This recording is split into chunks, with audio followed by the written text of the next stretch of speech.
Say we living fast, but what they really mean is we're running from something. The streets got stories, cold ones, buried ones, and they out here true, don't sleep. I seen good men lose their way, killers turn to ghosts, injustice. Take too long to answer the call, but this is 12 gauge and it's where every case pleads true. Every file got a heartbeat, and every cold trail still got smoke rising. We talking about living fast, dying young, but fighting to live right now. Cause legends don't fade, they echo through the evidence, through the crime scenes, through every voice that never got heard. This ain't entertainment, it's real life reloaded. Welcome to 12 gauge and it's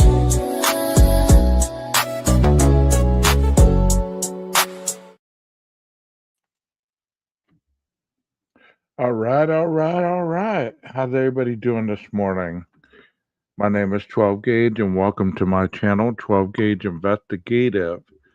If this is your first time here, thank you so much for being here. Thank you for taking the time out to give my channel a try. Good morning to you all. Good morning to the people in chat. I hope you are doing well. It's kind of chilly here in Texas this morning. It is currently 7:31 a.m. And I'm usually up at this time regardless, so I thought, why the hell not? Why not do a video, So here we are.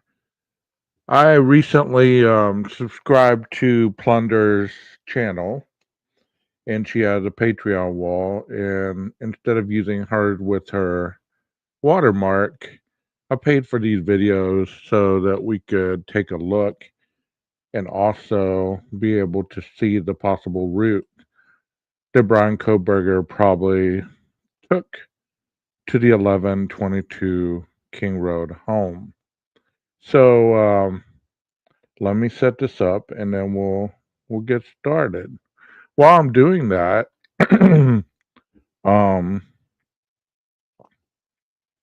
I hope everybody's doing well this morning. That I don't know what time it is wherever you are, but whatever time it is, I'm sure by the time you watch this, it'll be a replay or something of that sort.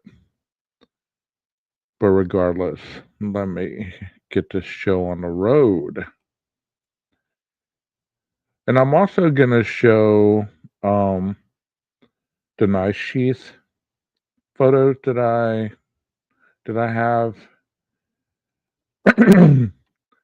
And that way you guys can enjoy that. Hold on a second. Let me just do this. I don't know why I make it so hard on myself.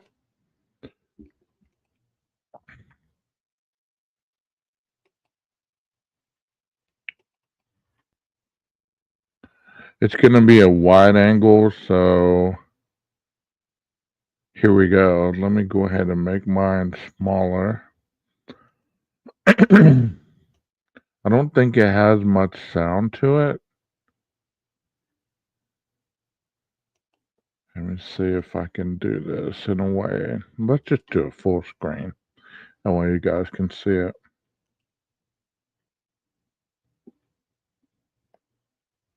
I don't see the sound button at all.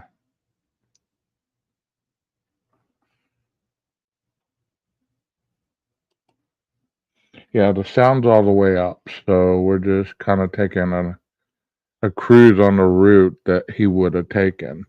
I like this vision better because it's like it's an actual eyeball type look. The other one's a lot more wide lens, I guess. And this would be him leaving his apartment at Steptoe. Excuse me for clearing my throat so much on camera. I know if you're wearing earbuds or something like that, it probably, drives you crazy. So this is the route that Mr. Koberger could have possibly been taking that early morning. And as you can see, there's a lot of twists and turns before he actually gets on the road.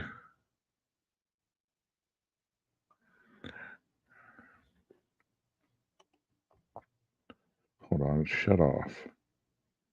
I guess that was 37 seconds. Wow, that was it. I don't know why it's so.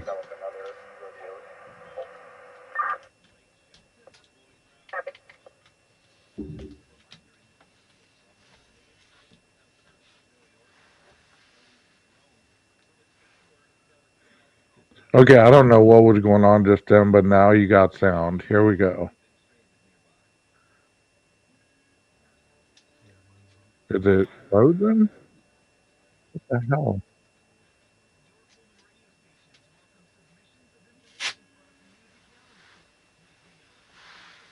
Hold on a second. Let me redo this. Because I can see mine, but I don't know why you can't see yours.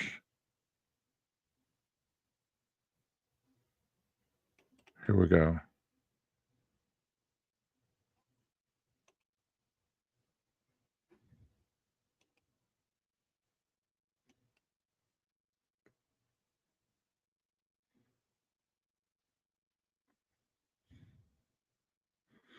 Okay, let's try this again. The voice is all the way up. Here we go.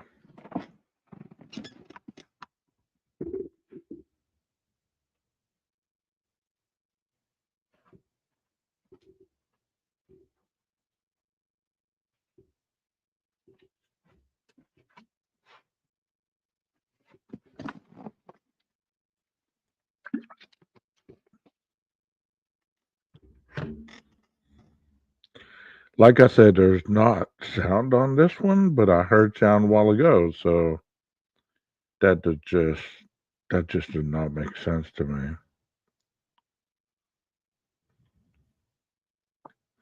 It's almost like StreamYard's behind or something.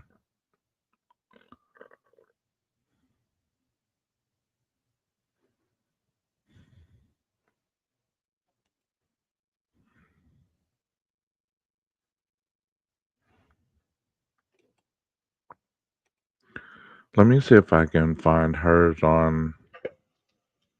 There we go.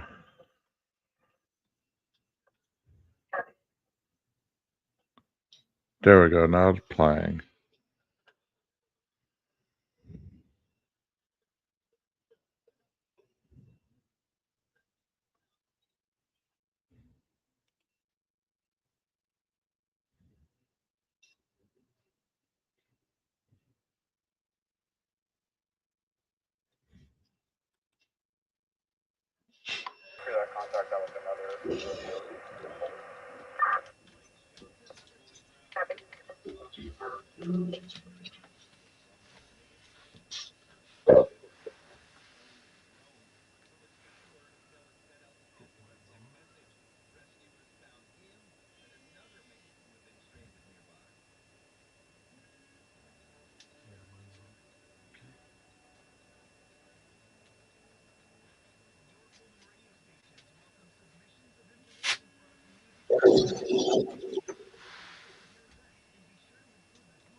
Okay, I'm gonna turn this one off, and I'm gonna just turn hers on. Okay. Here, let me set this up. I apologize for this. It's frustrating because I just paid for that. Oh well. You live and learn, right? Live and learn. Here's Plunders on her page. Give her total content creator.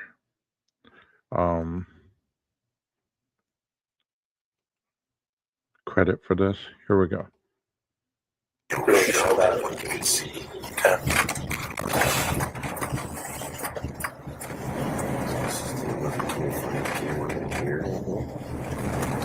It would be a video of him turning right here, but I don't think he went straight, so you have to go this way. It may not have picked him up this way. His camera is more towards the other side. Which is why every time you did those little U-turns, you were getting a clear picture of it. Oh, it's no leaves or down there. And you can see right into the house. Pretty clear shot. See the whole house picks up from the front door. Yeah. Without having a view into Kaylee's room. For at least a little while, both of them are hanging out in there. Like Braun. Yeah.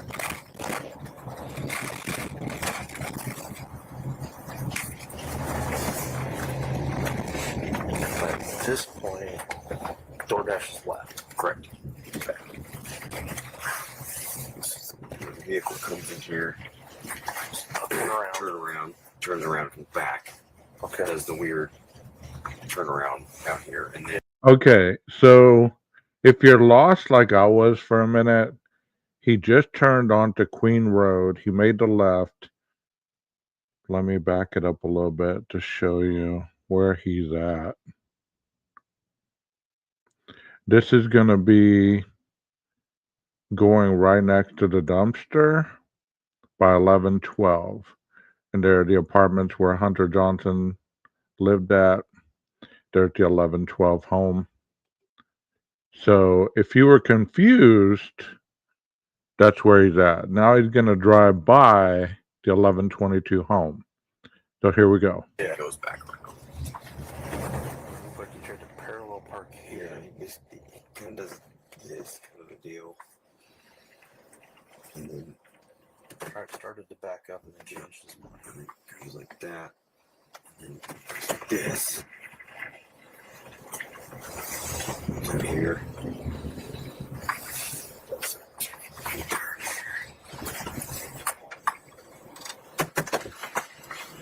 The last lights we have are Okay, so he's going around the Queen Road apartments right now toward the back. Man, this is confusing at night. I mean, I've never really seen somebody drive this like this, but this is kind of confusing. Tell me what you think, Chad, if there's anybody in chat watching right now. these four houses that gets the camera. So this is where the time gap is from. Big time gap, Yeah. 20 minutes? Yeah, 4:08 basically till 4:20 when the vehicle leaves. Right. So this is the time gap where we believe he was in the house. Right. And where he parked up here, we don't know we yet, don't but know. we have our own thoughts. Right. So here's the house. So then the next thing, I'll do my best to drive this somewhat quickly. So the next thing we have is at 4:20. Lights the damn leaves.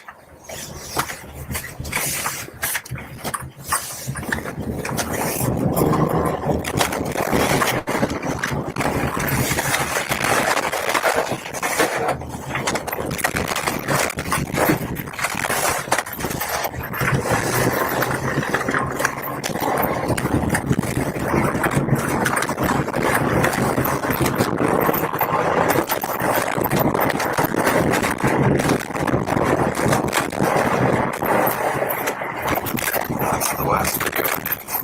Okay, if you didn't realize what he's doing, he just made a left on Walenta and he's going through Walenta Road. He started his journey at 420 at a high rate of speed. So I guess they're just doing the last bit of the crime. Here we go. Right. Hello, Sirius.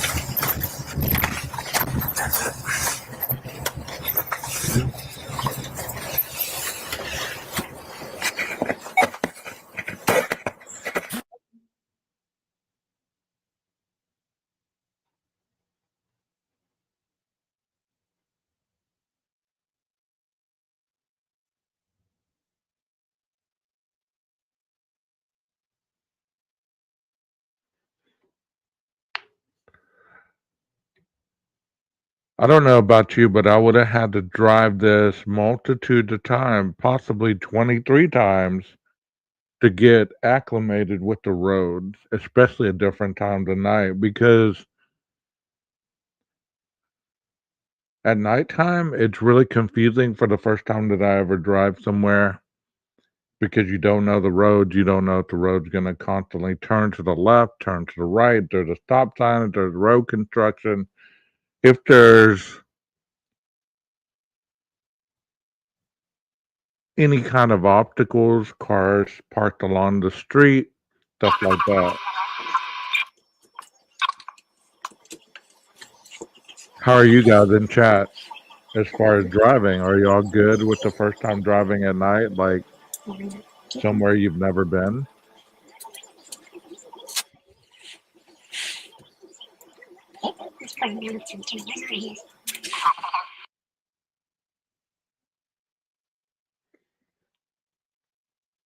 I mean, during the day, it's a lot easier to really comprehend where they're at because we've almost gotten the part of memorizing the landmark. But this is at night, so I couldn't tell you where he's at. I could not.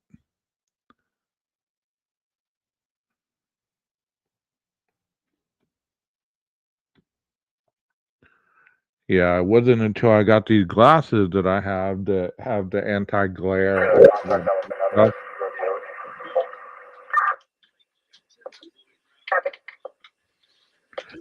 that I drive better at night.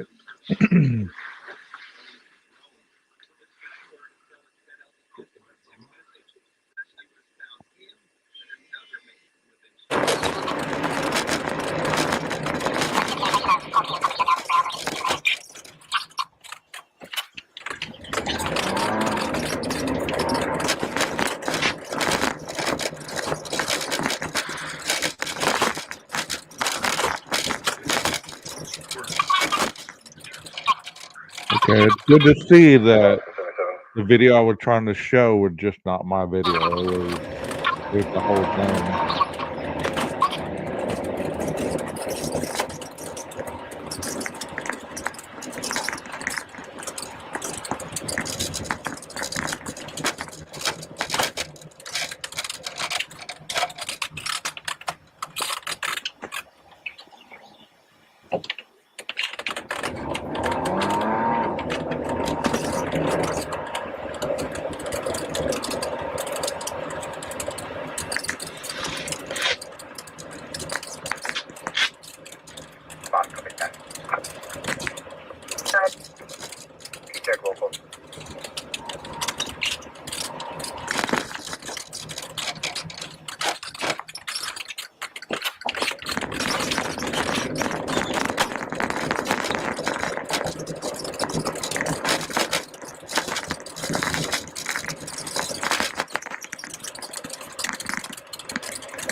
I don't know what route this is.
Okay, I believe the camp said 323. Or I'll have to go back and look. It was on the body. Okay, it says 3:15:23, and this is when he drove it. So here we are. Good morning, Aquarius. Good morning, Sirius, and good morning, Common Sense. Thank y'all for being here. I know it's pretty early, but y'all rise or you're still awake. Thank you for being here with me. I wanted to check this out.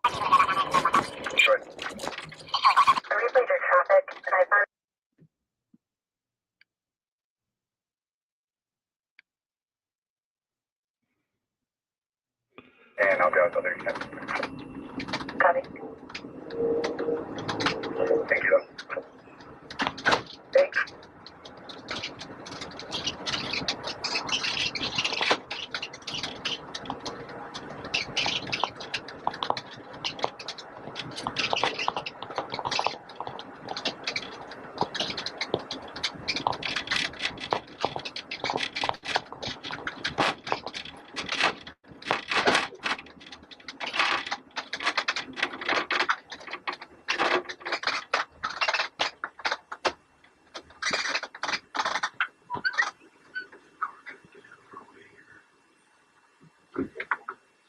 It's okay. It's okay. I understand that. I mean, it's interesting because I'm trying to look at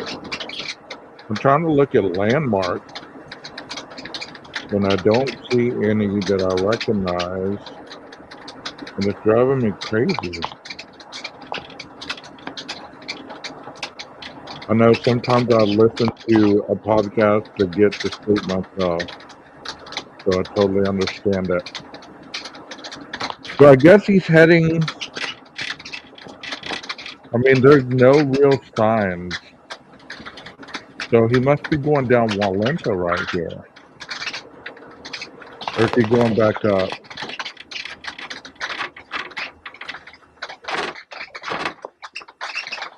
Is this Steiner?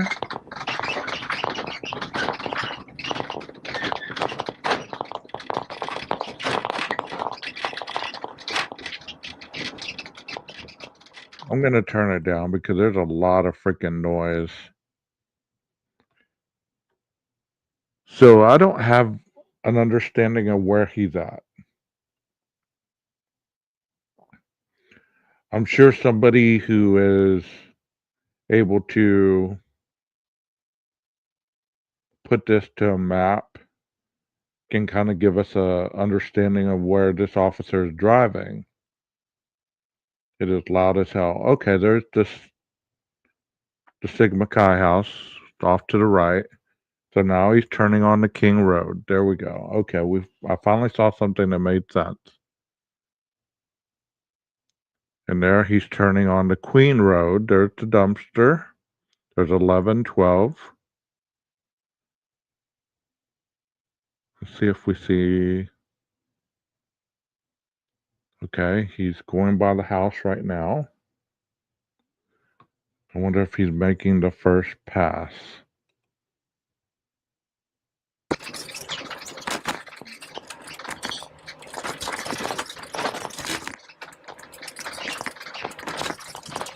So there he's going by apartment 52.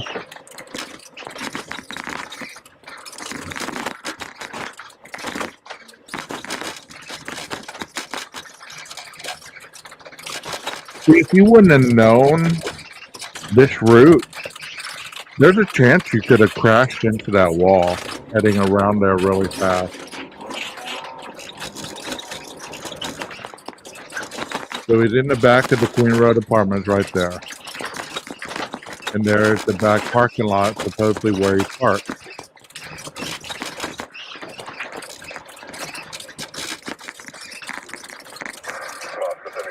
Next rotational tow for the BMW, please. And he's turning around. Heavy front end damage and at least one tire's down. Damn, he got down that road quick. He's right in front of the house right now, going down Queen Road. He's already at the stop sign.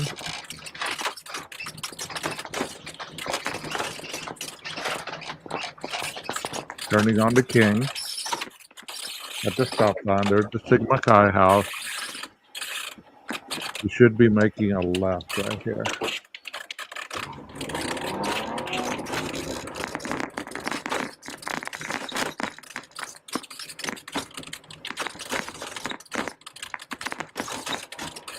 Well, this video came out recently. I think in some of the documents, I think he has a. I agree with you. He does have some good videos on this. I was just wondering if this showed anything different than what we've seen already.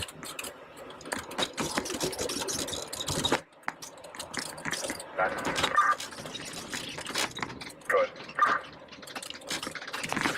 It's dark before they drive out down there. It's totally blocked off. It's totally blocked off.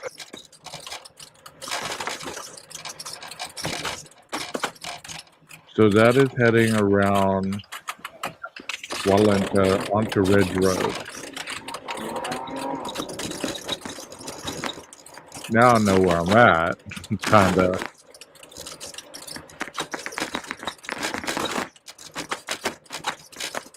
And then it turns back into Walenta over by Indian Hills, I believe.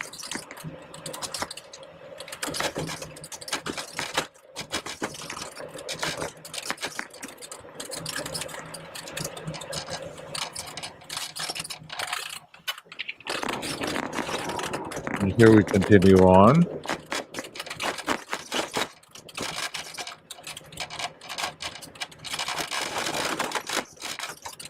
The point of reference that I believe that they were trying to make was, at this time of night, look how desolate that road is. And this is the road that I think, if you make a left, it goes back up around towards Taylor. If you make a right, it goes down to Steiner Avenue, I believe. It could be wrong.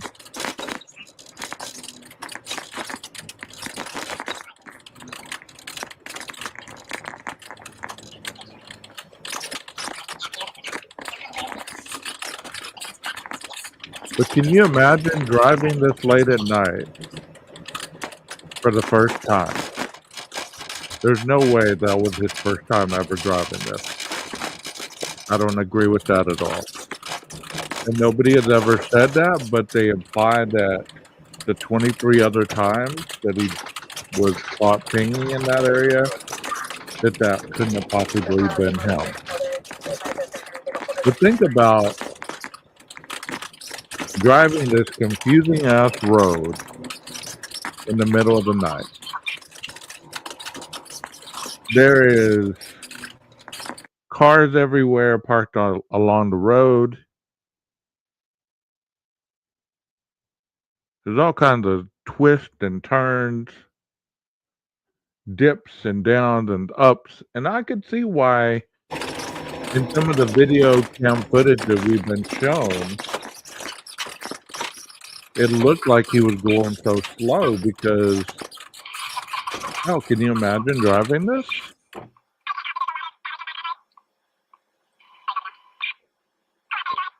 I'd like to know what Moscow Planning Division, when they made these roads, what the hell were they thinking?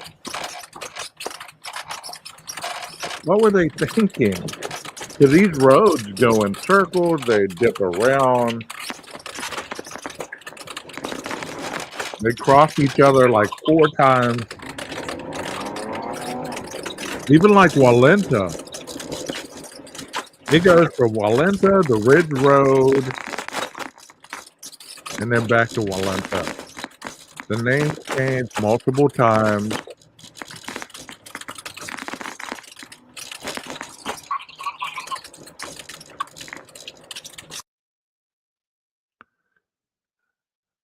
I mean, if this police car is the only car on the road right now, at this time of night, then possibly nothing or anybody really caught his vehicle other than cameras.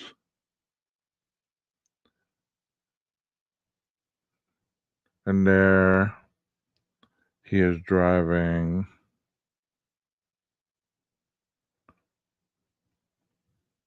back up Queen Road, doing a turnaround. See, he's already made the turn all the way around Walenta and all that. He's already coming back to make a second turn.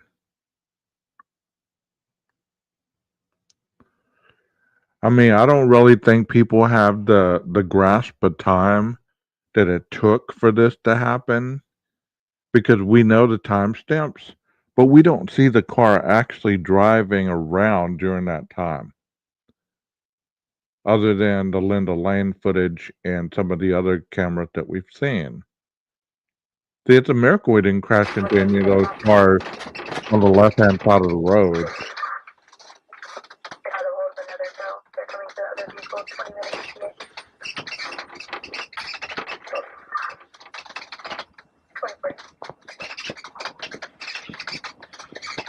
If there was anybody out on their balcony or porch or whatever, and they're watching this cop car, especially if it's unmarked, I'm sure they'd be tripping out right now. I'll be like, hey, look, that car is coming around more than once. What the hell? And there, once again, he's making a left on Walenta.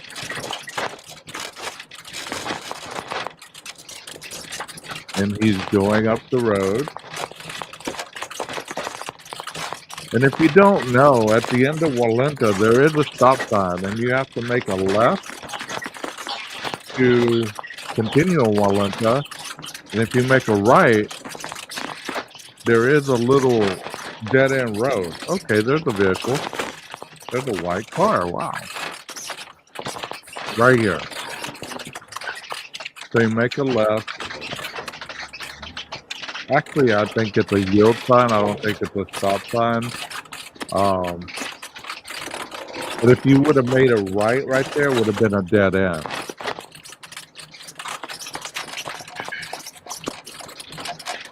So he's taking the route once again, I guess, to make another pass.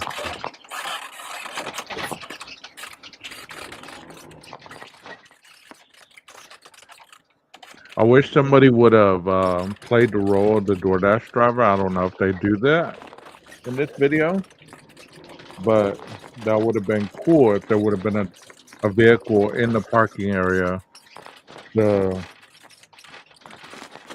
play the role of the DoorDash driver.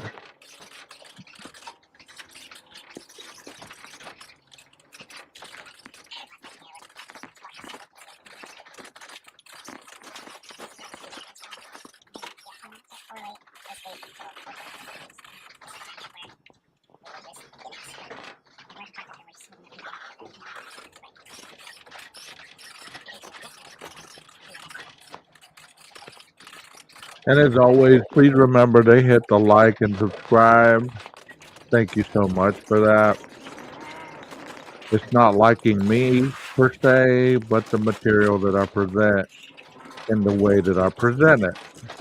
So please remember to hit the like and subscribe button if you will.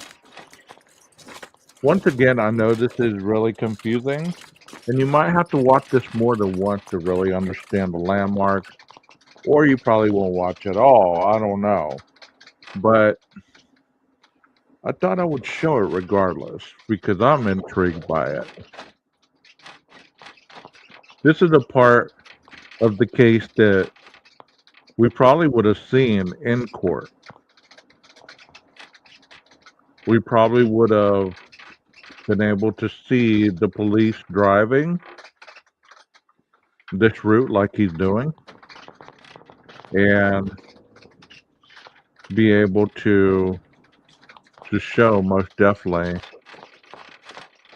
how long it would have taken him to possibly make these turns to be back around the 1122 residence.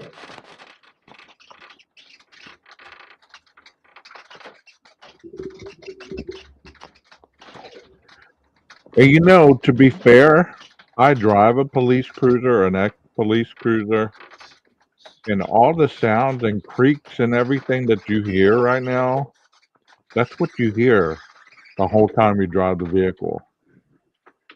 It is not a quiet drive whatsoever. It creaks and it cracks and everything else. It is very loud. So I'm giving Officer Payne a pass on this one.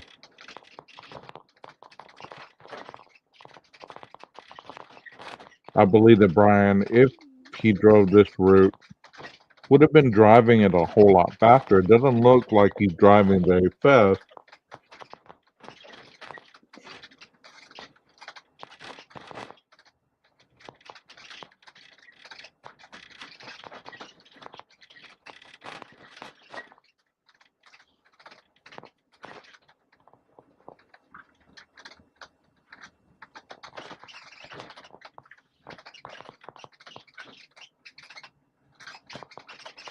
I can't imagine living in Moscow and having your residence immortalized with such a horrific crime. I can't. I can't imagine what that would be like. Like, oh my God, there's my house right there. I kind of know where he's at because I recognize some of these.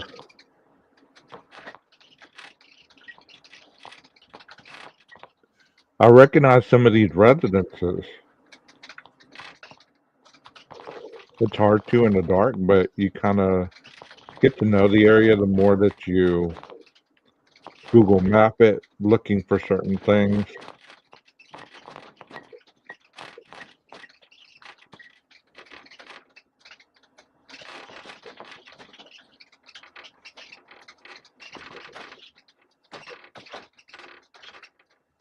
So this is that road where you can go left to Taylor and it loops around, which he's doing right now. And it goes in front of the band field, I believe. And it passes the 1330 camera or 1320 camera on Linda Lane.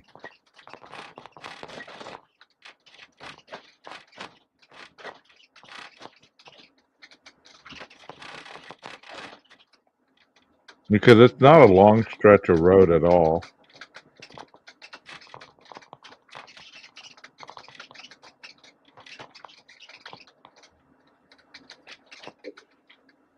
If I'm wrong by any of these accounts, I apologize.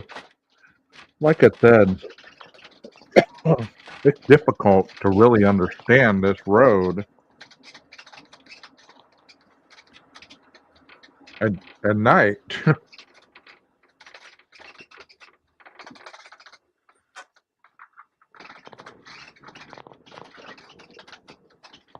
Because he's making rights and lefts and rights and left, and we've seen that field more than once.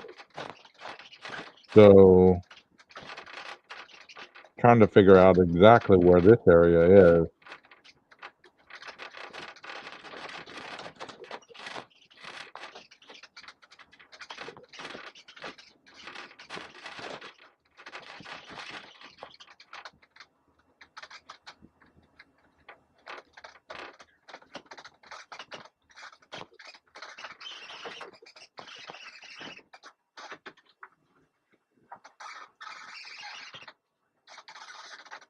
It would have been nice if he would have like kind of spoke through this and let us know where he is.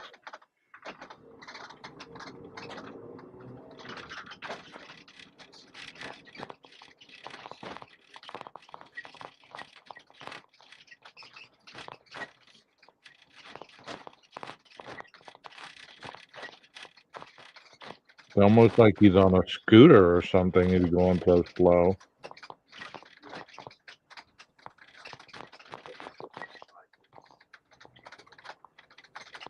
They did mention that they drove this multitudes of times to try to get the understanding of not only the route that he took, but as well the speed in which it would take to commit such a crime.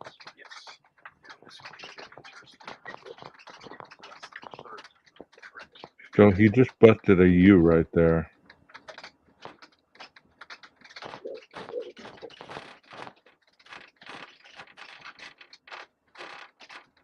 He just busted a U right there, so he's heading back in the direction he came. So this must have been one of those times in which the car was going, caught on camera, going the wrong way at the right time, or something like that.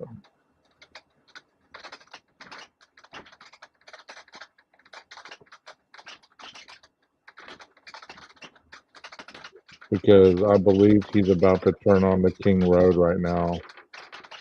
Yep.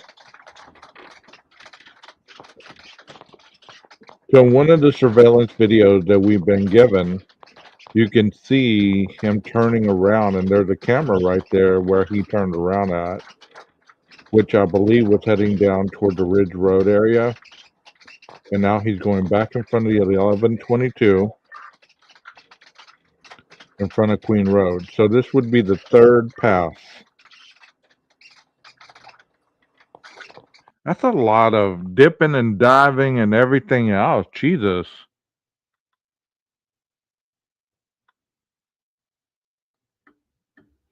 Okay, so he's making his turn.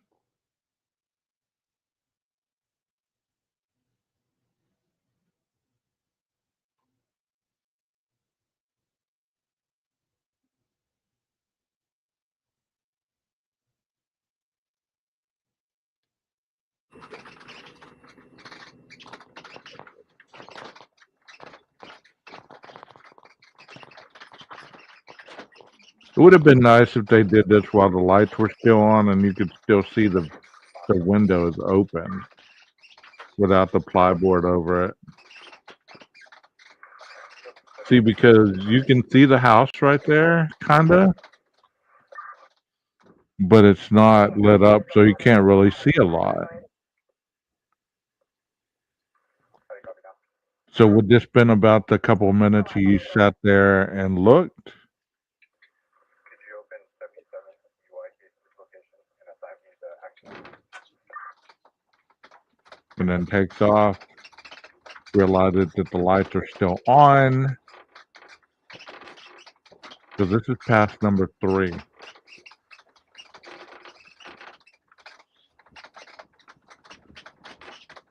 He's still on Queen Road right there.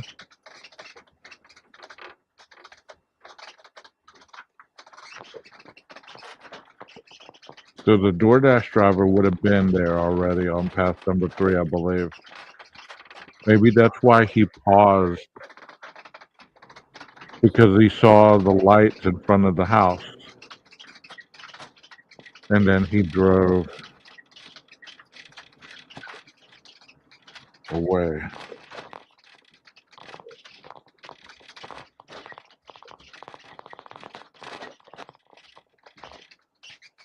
So he's heading down Walenta right now.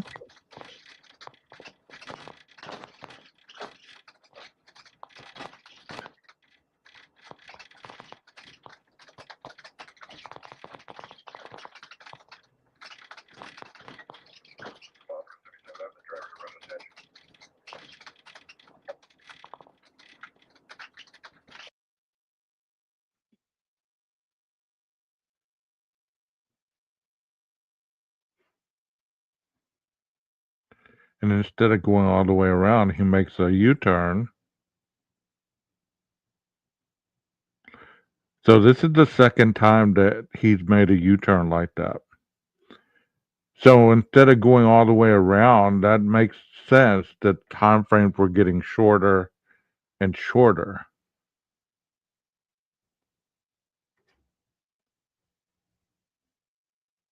See, I had no clue that those U-turns were made like that. I thought they were made in another area, so that makes sense. Now I can possibly use this video later for a demonstration and even have Google Maps up and showing as he's going on this route. If there's anybody still in chat, thank you for being here with me. I'm trying not to bore you to death. I didn't make this drive, so It's going kind of slow, I know, but it is what it is.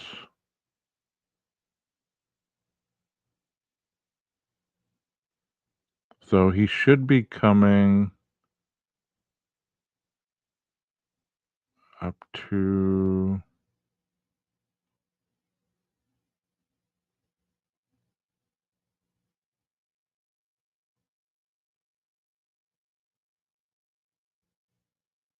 Damn, he lost me again.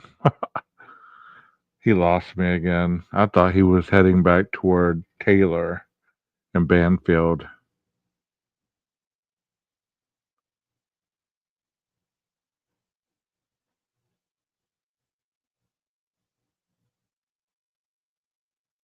I really did.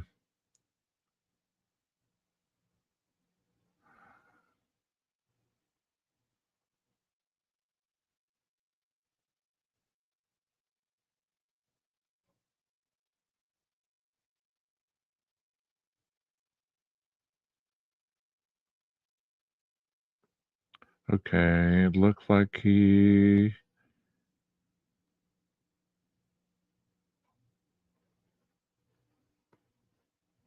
could possibly be coming back into the neighborhood.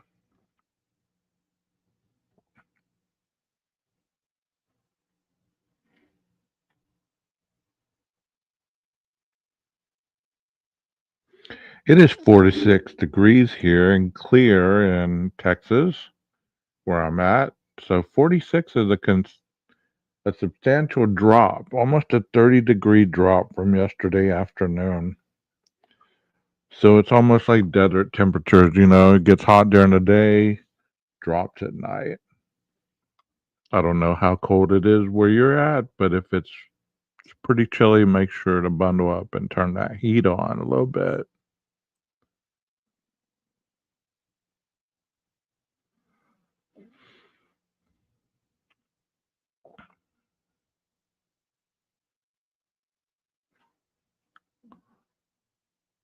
Okay, I think he's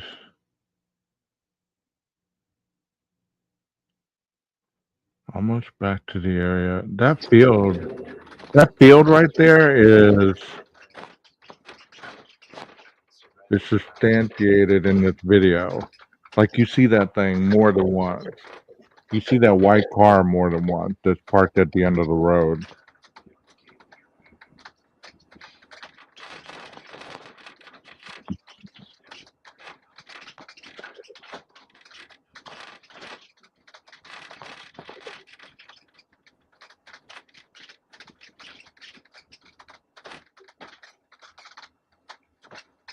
Okay, so he's coming by down Taylor right now.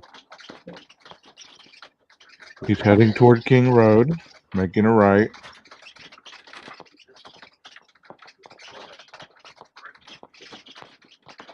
And he's going down Queen. There's 1112 on the right. 1122 is right there on the right. Queen Road Apartment. This is pass number 4.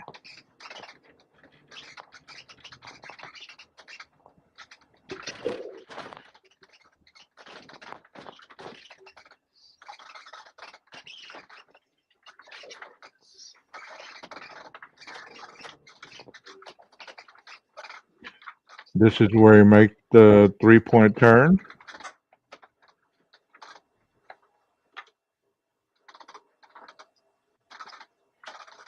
And then you go down to the end of the street, makes another 3-point turn, and then commences upon doing what he's going to do.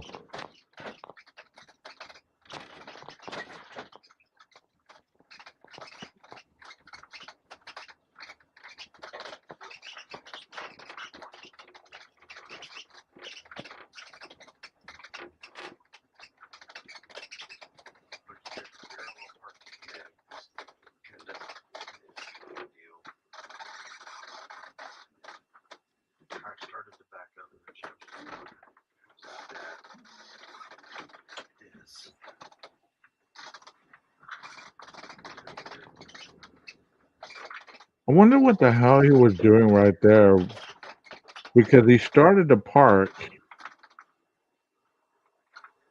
and we saw that in the video last night when I was looking at it. And he attempted to park before he did that 3-point turn. Did he just misgauge the road, or was he intentionally doing something? And this is the fifth and final pass. This one is at 4:07, I believe, or 4:05. Good morning, Lenora. Thank you for being here. So this is the final one. This is the one that he's going just a little faster around Queen Road Apartment. He parks the car. I always get it confused. It's either 4:05 or 4:07, one of those. And as you can see, he's in that back parking lot.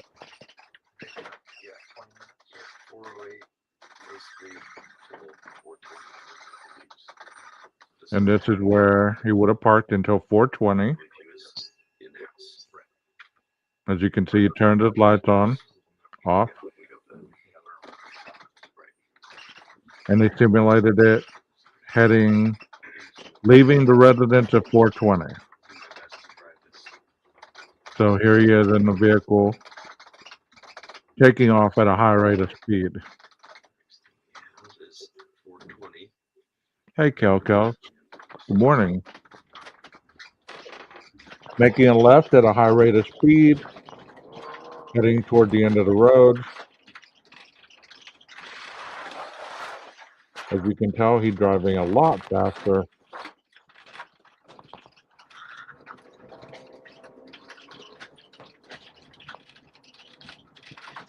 I wonder in those 4 passages if he was, or those 5 passes, he was trying to maybe find the least populated street to make that exit as quick as he could. Or if he just had it planned out. And that is the end, I guess, of that drive. And there is Detective Payne.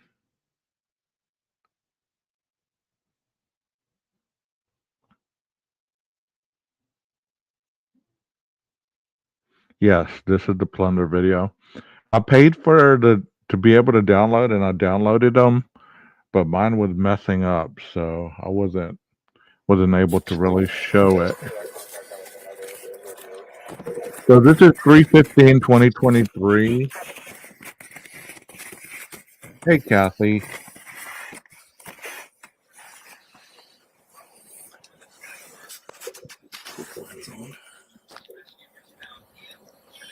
And after this, I'm going to show the knife sheath. I'm going to talk on it a little bit. So the beginning of this video was the one that I paid for, and it was kind of like in wide view, so I wasn't able to really see a lot. So I went to Plunder's site and just playing her. You guys too. If it's cold where you're at, bundle up. It's 46 here in Texas. I don't know where it is, how it is where you're at, but 46 is cold for this time of year.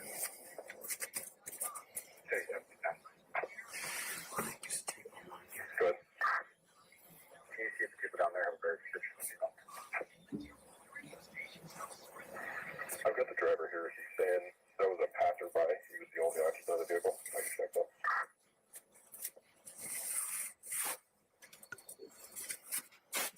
So he's already out of the vehicle. I'm not certain where Detective Payne is at this point, but he's out of the vehicle.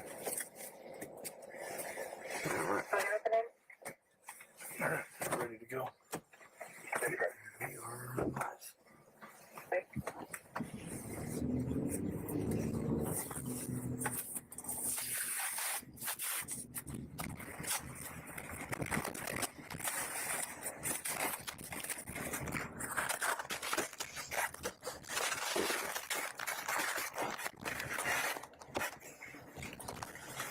best to speed and stuff. It's kind of hard to tell from these videos. Just try and do the speed limit. That'd be the easiest way. Makes the most sense. Yeah.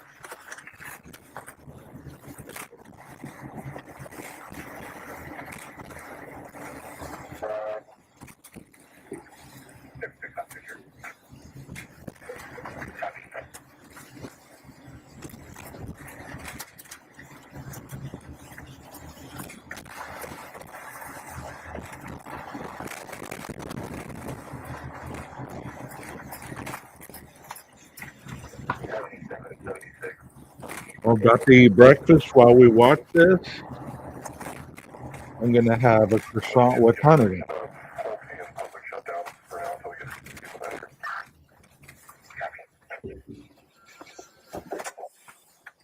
Yeah, touchy the brakes are. Yeah.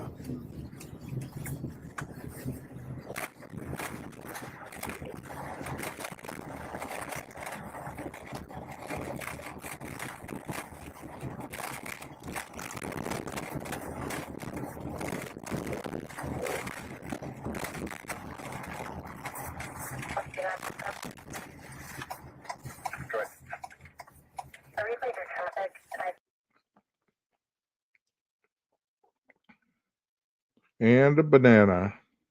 A croissant with honey and a banana.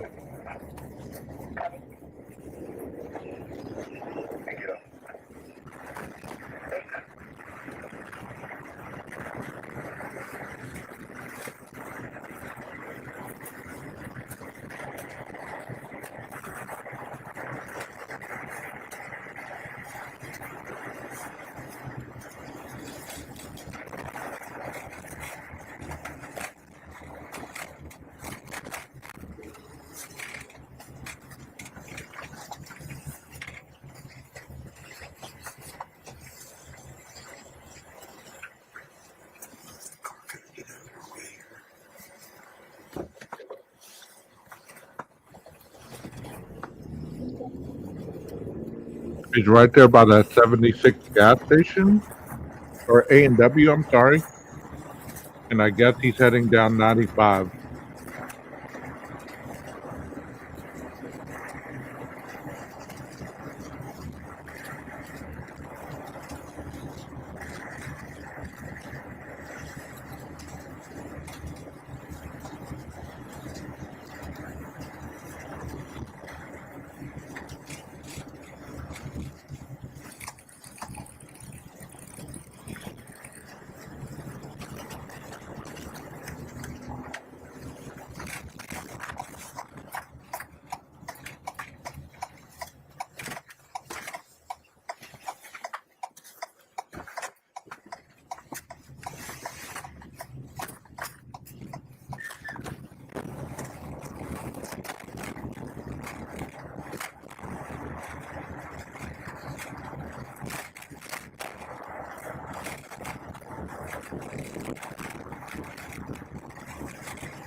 Let me pause it a minute and ask you guys in chat a serious question, okay?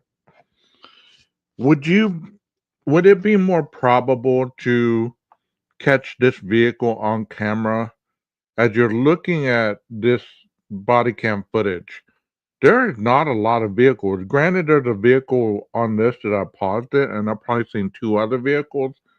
But if you were looking at body cam, if you were canvassing the area, and we were looking at all the body cam images, would it not be more easy to pick out a white vehicle, especially if you can see it at various points without a front license plate? Can you imagine how easy that would be? Yeah, that's a good statement right there. I like that, Kels.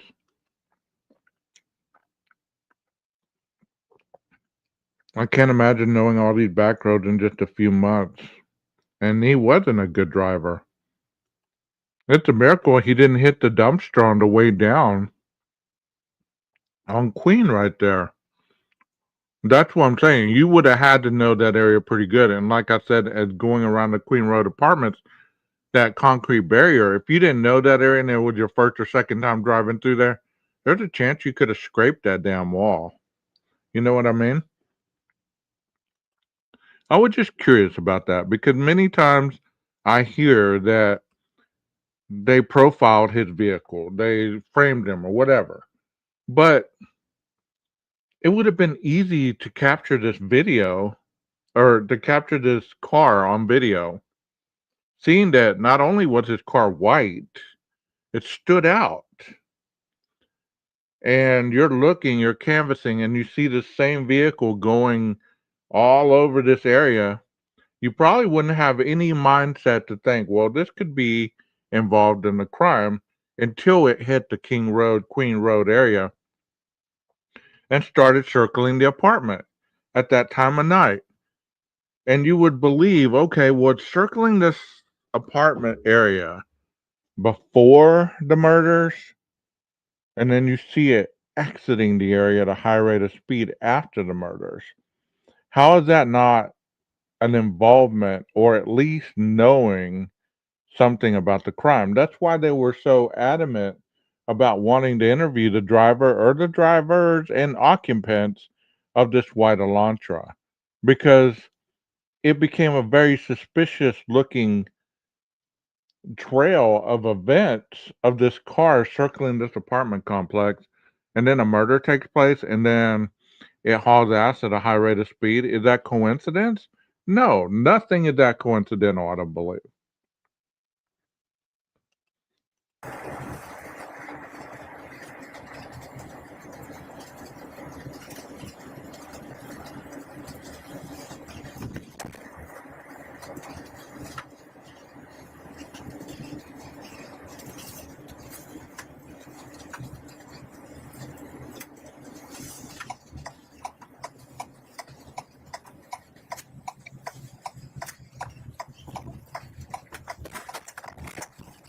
I believe you're right, Kels. I believe you're right. He was probably out looking and lurking more than he was in his apartment. Maybe his apartment drove him crazy, just all the solitude, but yet maybe that was a manifestation of where he's at now.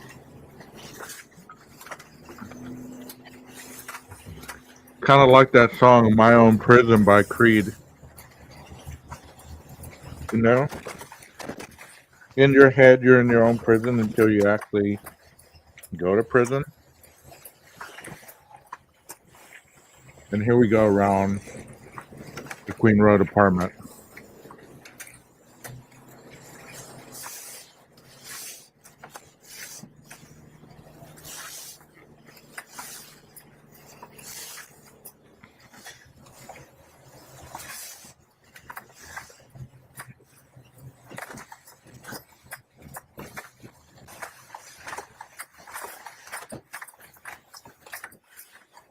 Well, if it was fracturing then, I can only imagine what his mindset is right now.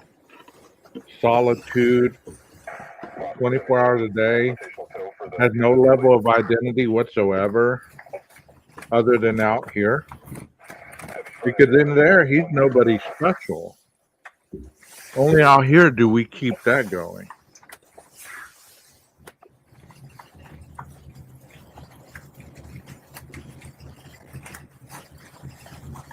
That's a good thought, Lenora. It really is. I'll put it up on the screen. I'm cleaning off some honey that I spilled on my desk. That's a good thought.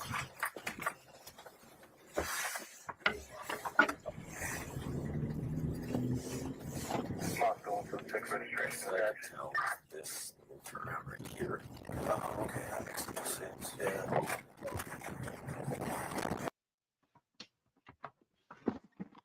Now I have that song, My Own Prison, in my head.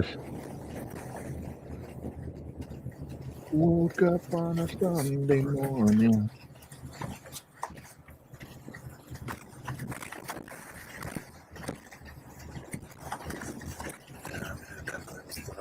Regardless, driving around at this time of night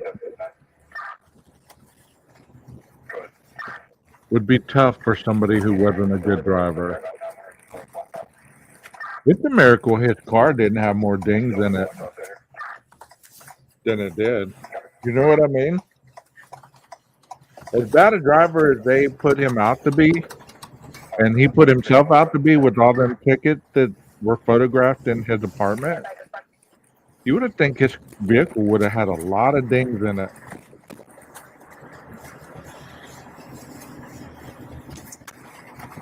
And I saw this thing on TikTok that cracked me up. They said there was no way that that was Brian's car because when they impounded Brian's car, it had the bug shield on it.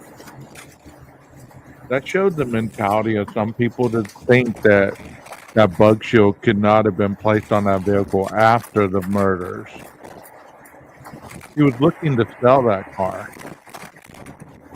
I don't know if he thought the bug shield added some kind of ambiance to the vehicle. Maybe like putting glasses on a pig. You can't see the pig for the glasses. You just focus on the glasses.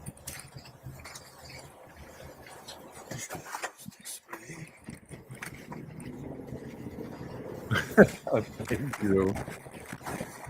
See, I'm wide awake at this time, sitting at my desk working. So it's Saturday morning, but this is as fast as my brain goes first thing in the morning. And this is without coffee.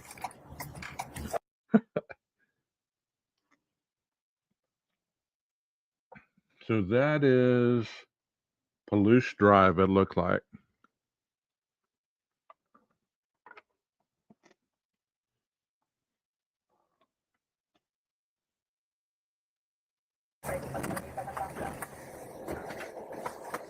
I mean, even though this video is a little difficult to understand, I mean, unless you know the area really well, you wouldn't know where you were at just driving around. I mean, I know if you showed me this video and said, hey, tell me where this is, I'd have to pause it, look around, zoom in, because I couldn't tell you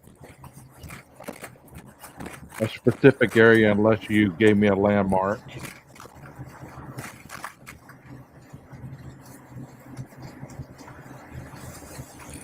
Do any of you know where he's at right now?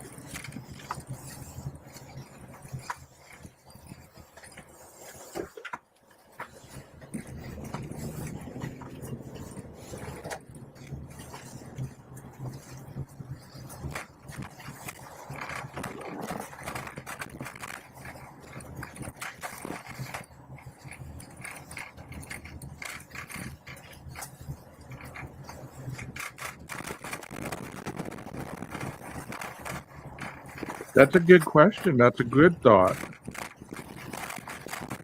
Because there was a multitude of reports that he was trying to get rid of that vehicle. Which, hell, I don't blame him. I would have tried to get rid of it before I went home, though. I've been trading that car off before I got the tags and everything. That car would have been gone. I probably would have torched it. Been like, okay, I'm going to give me a scooter or an electric bike or something. And I'll fly back home. But this shows you the level of inexperienced criminal that this individual was. He was more book smart than he was street smart. And that's where people fail to understand about Bryan Kohberger. They give him all this credit for being a criminology student and potential PhD major. But he had no street smarts whatsoever. That's what got him caught. Exactly. Don't y'all agree that he lacked street smarts, or as we say, common sense? Because there are so many mistakes that he made that somebody who's street smart or is a true criminal minded person would not have made. You know? He's obviously in front of beside Queen Road Apartments right now. And did you notice there? Let me back that up. Let me back that video up. There is security lights now. Watch, he's driving around right there. See, there's a security light right there, and there's a bright ass light right there, and there's LED security lights now. And this was 3/15/23. This was a year later, so in March. So it was lit up a lot more than it was prior. Look at all those lights. Had those lights been working the night of the crime, oh, that would have been beautiful. We could have seen possibly a lot more.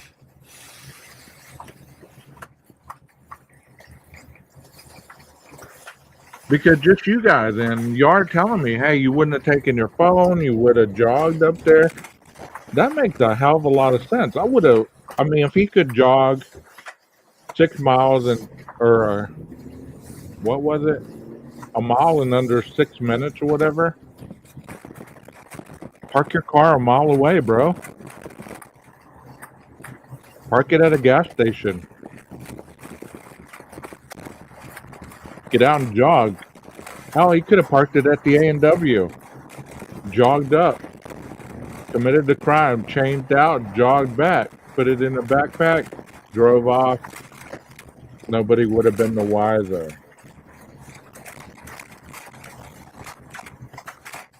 There's no way in hell that car would have ever been in that neighborhood.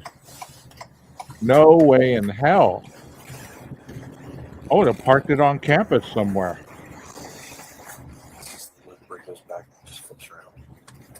Goes down. You know? I would have parked it on campus. Leave your phone at home for alibi. Exactly. With the location on. With the location on. All the features on. Where you're damn sure. I mean, like, I heard somebody say in one post, they said I would have turned on YouTube, put it on a loop, where it would have shown data that I was watching YouTube. I was like, damn, that's ingenious. That is ingenious. But these are different mindset people than what people give Bryan Kohberger credit for. They give him all this credit for being a criminology major, but yet he lacked the street smarts to get away with murder. He wasn't trying to get away with the perfect murder. He wouldn't have got away with the perfect murder. He made too many damn mistakes. He really did. And if you really look at this in a street smart kind of way, instead of looking at it as he was brilliant and the little evidence that they had and all this other stuff, you would really see that. He made a lot of mistakes. Like, I did a short last night where I clipped an area of last night's live where I was reading about the DNA. And the guy at Othram said it was not trace evidence. There was multitudes of DNA on that button snap. And I'm going to show those photos here in a minute. And it's interesting that they didn't, I mean, there wasn't any blood on the button snap, so that's why they didn't put the little markers on the photos. But it's interesting on the photos, you can see markers where there was either blood or some kind of other residue, because this was important in the investigation. So the fact that he left that knife sheath, whether he was leaving it as a calling card, whether he was trying to, whether he forgot it, whether he dropped it, whether he was interrupted, whether he was not interrupted. The truth of the matter is, if you're looking just at the facts, the dude left a huge piece of evidence that led them right to him. That was a huge piece of evidence. And if he was so smart, that would have been the last thing he would have left. The last thing. Hell, he should have left the knife or the K-bar. taken the damn knife sheath. If he was going to do that, I mean, he should have just thrown down the K-bar on into the ground, and as he ran off or walked off or waddled off, however he did it. Do you agree, chat, or disagree? I mean, because that knife sheath was pivotal in finding Bryan Kohberger. It really was. And you can deny that if you want. You can argue the fact if you want. That's your opinion, and that's why the U.S. is a wonderful country. But it doesn't mean that you're right. As me stating what I am stating means that I'm right or wrong. But we're free to say as we wish, right? I believe that that knife sheath was pivotal. As long as the wider launcher was pivotal, the pings, whether you believe in those or not, are pivotal. And the one thing that people don't really talk about much is him coming back to the crime scene at 9 to 9:21 and being captured on camera in the daylight. You know what I mean? When you see that vehicle caught on camera in daylight, there's no mistaking that's his vehicle. And in an investigative fashion, you're looking for this white Elantra going around this building 5 times. You see it in multitudes of cameras at night. And then all of a sudden, you come across this vehicle heading toward King Road on these cameras once again in the daylight. Oh, he might as well got out than the Chinese, what is it? Chinese firebomb drill, jumped back in and taken and waved at the camera and then taken off that morning. I mean, seriously, it's that asinine and that simple if you really look at it in that regard. To put all these other narratives out there that this and that and the other have less to do about the murder than the actual murder. And that's what the focus has been on, everything but the murder inside that house at 1122 King Road.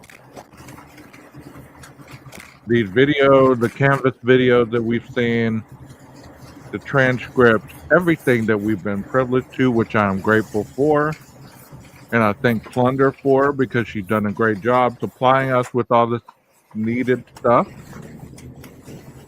You know, it's really sad that the murder of these 4 kids was not the focus, but that everything and everybody else was. When you make everybody in town a suspect, or you put other people's lives in danger due to their association with dangerous people, it is terrible how this case went about.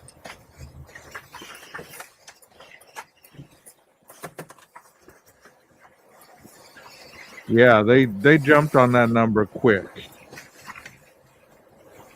And for the WSU cop to be able to spot his that quickly, that tells you how little white Elantra there was in that area.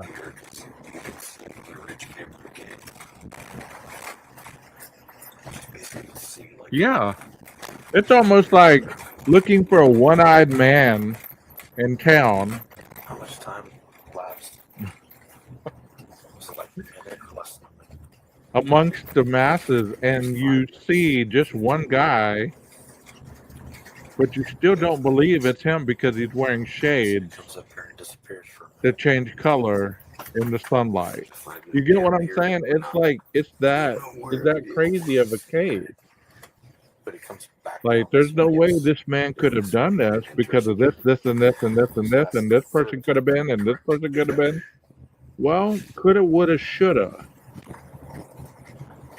What do the police show you at this point? If you really see how this investigation was being brought forth, you really see less of the other stories, I call them. I don't even call them narrative because they're not based on an official document. They're based on opinions and suspicions and false trust in certain entities. I won't call them narratives. I call them stories. But if you focus, and this is what I've always said, and if you go back in my videos, you'll hear me say it. The trial was going to be about the time frame from the moment he entered the residence until he left. The circumstantial evidence that would have placed him in the area was the Elantra.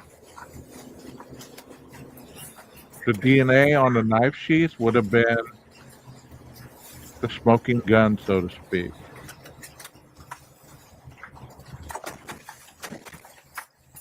You know, it would have been a lot easier to hear that the opening statement would have been probably about 5 minutes long, if that.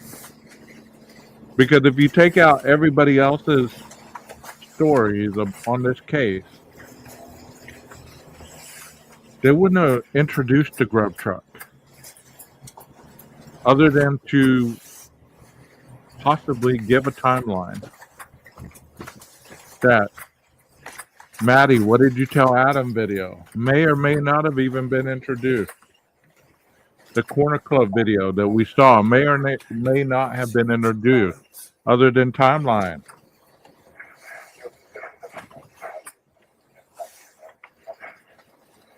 All the witness statements wouldn't have been introduced unless it would have given a timeline. Dylan's statement probably would have been used for timeline because they had the downloads from the phones. They had the variations of collaborated witness testimonies on what they knew and what they saw, what they heard. That's it.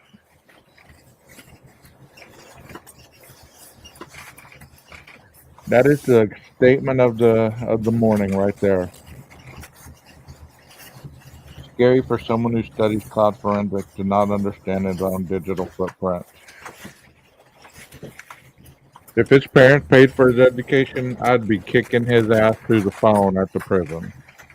You wasted our time and money to become a murderer, and you weren't very good at it.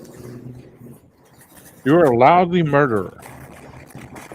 You know the Banfield stop where they stopped those 3 kids? That body cam wouldn't have been evidence of anything other than if there was any white Elantras cruising around at that time of night. I believe you, Kathy. I believe you. Yeah, and I had another person that believed the same thing. I believe that it was being planned for a long time. But when you're fixated on the murder and not the planning, that's why you get caught. Did you hear what I just said, y'all? I said when your fixation is on the murder and the satisfaction you get from it, and the anticipation and the urge and the fantasy, the other stuff is kind of just like a formality. Up here, you can see down there really well. Yeah, that's that proportionate. Yeah. Seems to be the You know, best it's just a view, formality. especially into that parking lot, which is where the DoorDash person would have been during that time period. They got some daylight photos. You know, I've learned more about committing murder from criminals than I've learned in school. To be fair, I mean, all the criminal-minded people that I've worked with for 20-something years, I've learned more about criminal acts from them than from anything I learned in college.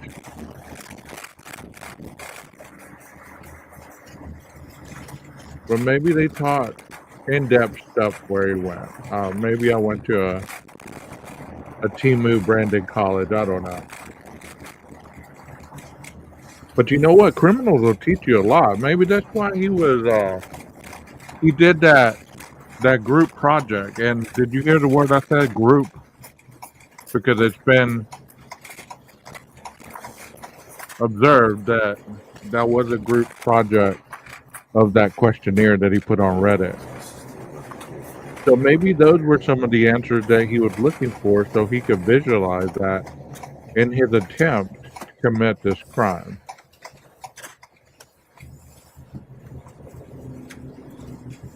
It's just sad that 4 people had to lose their lives because this guy wanted to be famous. He wanted to be seen. He wanted his fantasy to be acted out and to believe that he was the smartest person in the room.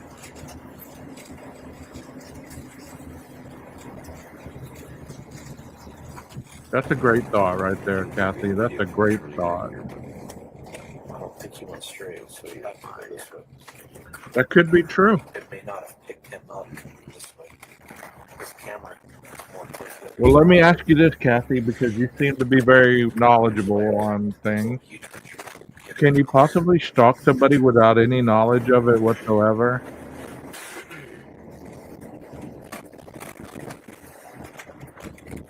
You know what I mean? Like, if you were planning on stalking your kids because you believed that they were using drugs or alcohol or committing crimes, and you decided to stalk them, you could do it without using your cell phone, cameras, all that stuff. You know, maybe he was stalking them and there was no digital evidence of it because he wasn't recording it. He wasn't taking notes on it, but possibly he was taking notes another way and destroying the notes. Who knows? Yes, indeed. And many people do it, and that's what's so scary. Especially for you females. You must be very aware of where you're at all times because there are countless people taking pictures of you, videos, and even watching you You can see right into the house. without you even realizing it. Yeah. Yeah.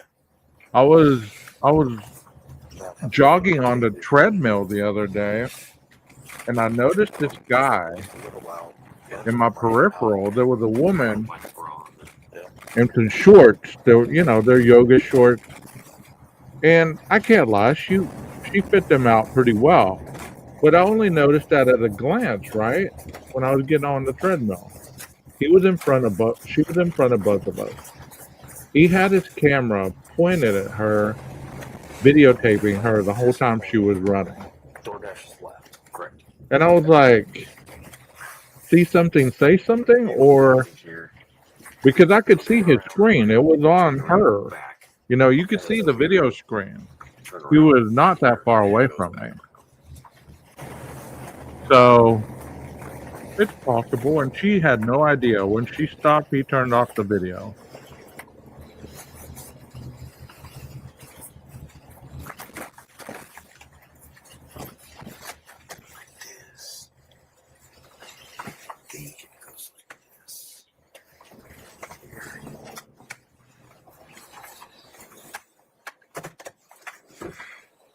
Well, I'm not trying to scare you from the gym. I'm just saying that you have to be aware. And men are pervs, I tell you. Women are too. I've seen women videotaping other women. I mean, it's just a sad world with this phone stuff that we live in. And then I tried to give the guy the benefit of the doubt. Was he filming her running for her? Was that her phone? Because I don't always want to be suspicious of people, but I was thinking to myself at the same time, her not even being knowledgeable of that. I mean, I could have told her and it would have started a big old fight, you know? To back up and then change his mind. It was like that. And this. You know, there's countless people that take snaps of people all the time. Very quickly. It doesn't take long to take a snap.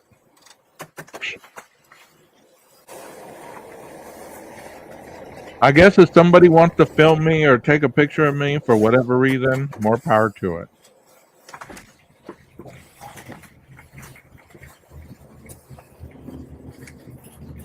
I keep my phone in my pocket. That way there's no doubt that anybody could ever say I was filming them or taking pictures of them at the gym.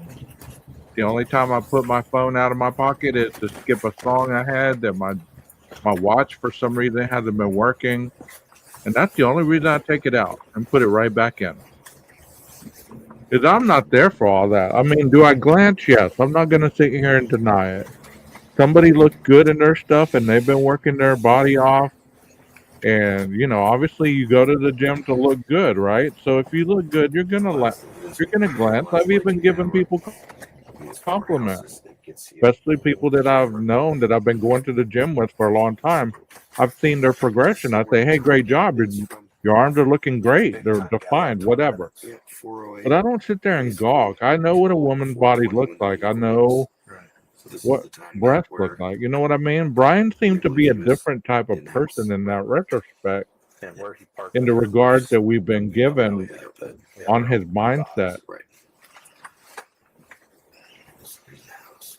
So then the next You thing, know, to I'll do my best to drive this hear the horrific somewhat quickly. stories of the female coworkers and students at The WSU, houses, if that doesn't 420. tell you Lights the his images. guilty mindset, which is called the mens rea, the mindset of potential guilt or potential to commit a crime, I don't know what will. I do an assessment on kids based on questions that I ask them, and it can tally whether this person has a high potential for reoffending, a medium potential, or a low potential. That's the last thing. Right. I believe that if Brian would have had, I mean, a lot of students need to have this assessment done as a personality or psychological assessment before you go into college, not based it just on grades, because there's so many people that are very smart that have been killers. And I believe that if we had that as a gauge, then possibly we would have been able to tell a lot from what happened. I'm going to show you the knife sheath now. I just have pictures, so I posted this on a story last night, and I also did this on a community post. I don't know if you've seen it. So I just took the pictures, and this obviously is giving you the reference of how big this knife sheath was, the size of it. So I agree with you.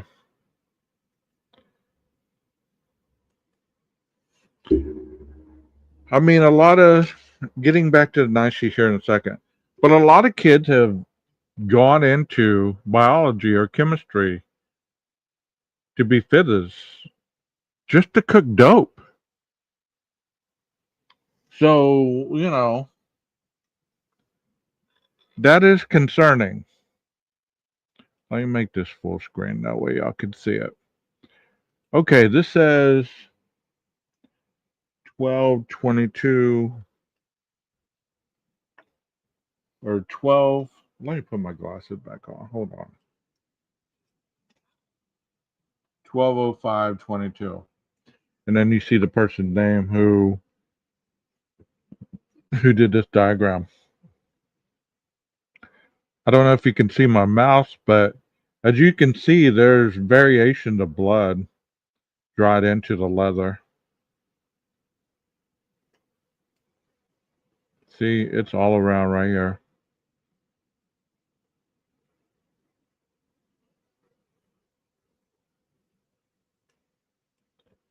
And it makes you wonder, since there was already blood out here, could this been the blood from punching Kaylee when he went to reach for the knife sheath or for the knife? Because why would there be blood unless it got on here, or I mean, unless there was some injuries? Because supposedly this knife sheath was down by Maddie's thigh. So was there blood going down her thigh that ended up on the knife sheath? Was there blood from Kaylee that ended up on the knife sheath due to spatter? Um, you know.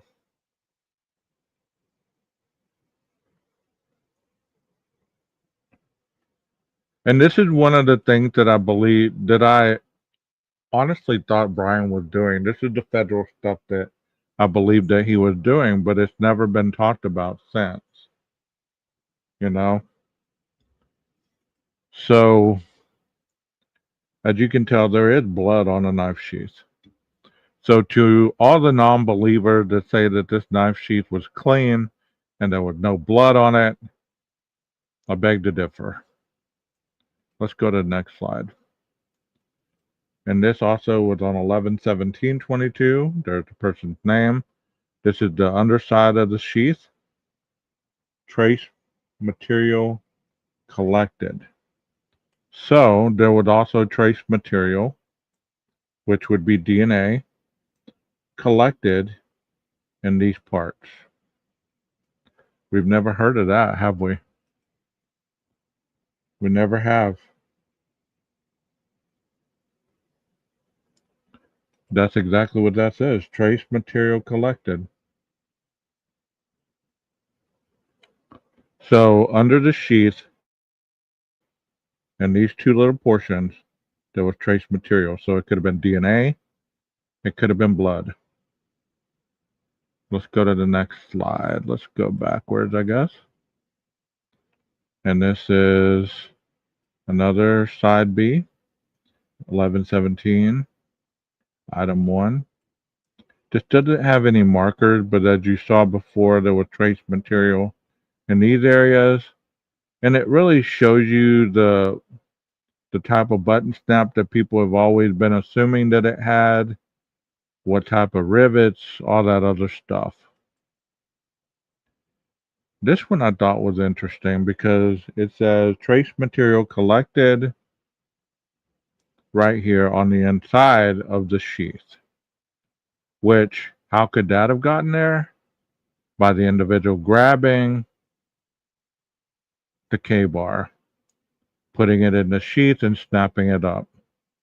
Trace material could have been blood, could have been DNA. We don't know. This was collected on 11/17/22. So that tells you, you know,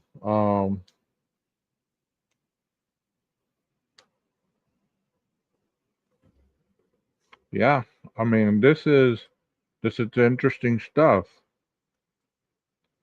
And I might go deeper on this knife sheath thing once I check into some other stuff, but I wanted to show you guys exactly what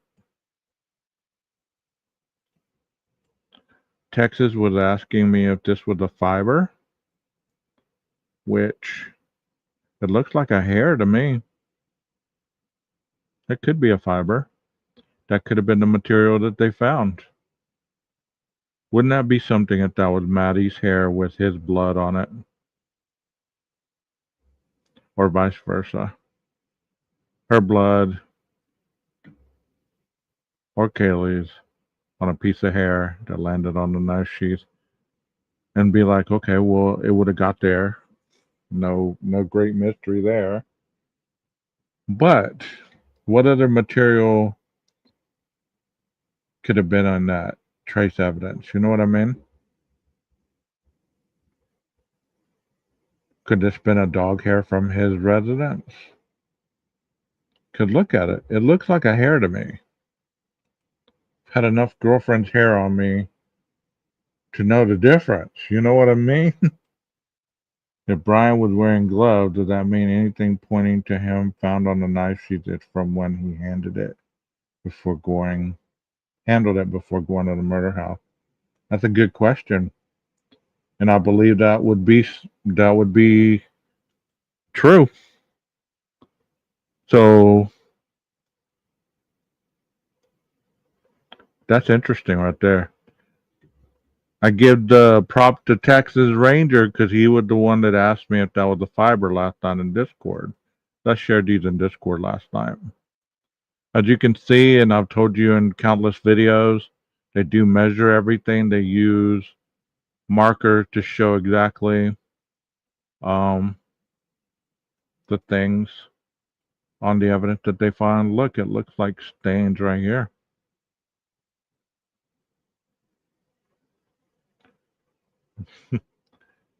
Wow.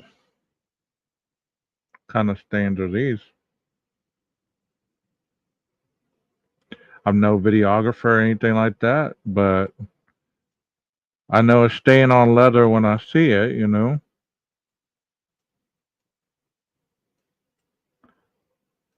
And before you get those individuals to start talking about why didn't they use Amido black on the knife sheath,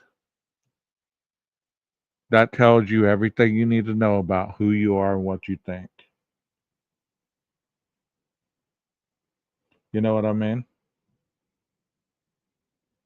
That tells you everything you need to know about that. Oh, Texas was in Discord last night, and we were talking about this.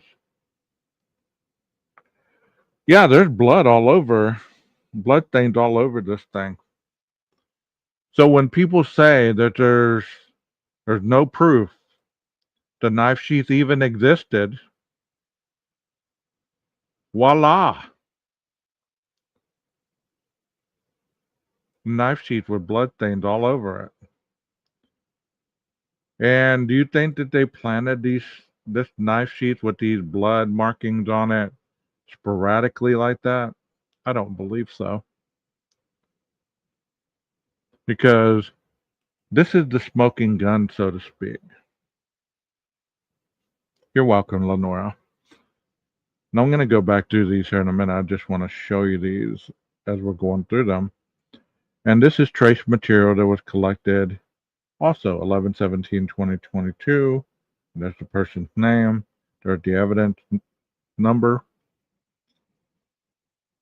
And before people start saying that was just part of the leather, there's part of the leather right there. And that looks different than that hair that was found on that other one. Trace material in these little spots right here. What could it have been? Could have been DNA, could have been blood, could have been anything. But there was enough material for them to collect it. And here is also side B. And there's trace material that was collected. Where's that little square at? Right here. Good grief. I give props to those people who view stuff like this every day. I would have missed that. But being a professional and not a YouTuber, you'd be able to catch stuff like this. You know what I mean?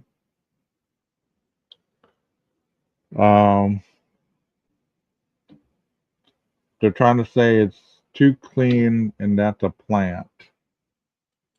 How the hell is it too clean? They're morons, whoever's saying that. Will you be safe out there, Lenora? Always watch your six. This is not a plant. There are too many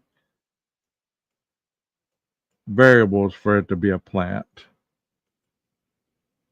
They're stupid is what they are. I mean, I don't even know who you're talking about, but just the fact to say that this is a plant.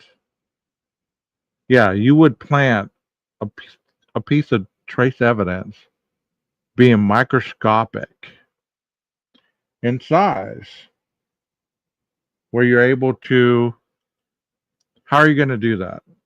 You know what I mean? How are you going to do that? I appreciate you being here, Lenora. Thank you so much. You're always welcome to come back. Yeah, and it's touch. They get his finger and say, "Here, we need to scrape off some skin cells and put it on the knife sheath so we can plant you with it." Or somebody here, I'm going to give somebody some ammunition here. Walk into his classroom and say, "Hey, Bryan, I got this new knife, this K-bar knife. I know how you like it. Can you want to look at it?" They hand it to him. He unsnaps it. He pulled the knife out, looking at the knife, had his other hand on a knife sheath. He put the knife back in, snaps it back up, and says, "Oh, that was cool, Jimmy. Um, thanks for bringing that, but can you put it in your car?" Now we got him. Now we got him. We got the knife sheath to frame our teacher. Just wait until you hear that. You heard it here on 12 Gauge Investigative. That's better than the serial one, huh? You know? That's better than the that's better than the serial one.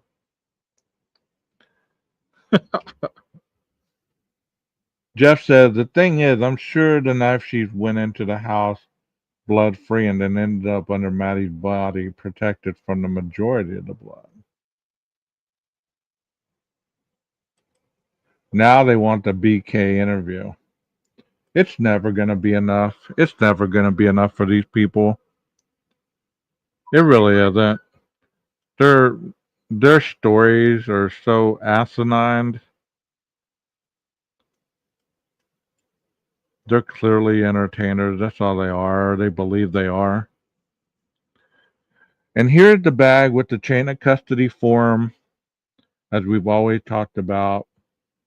It's sealed, and as you've heard multitudes of times, it was hand delivered to the crime lab in Spokane. As you can see, it is all sealed up.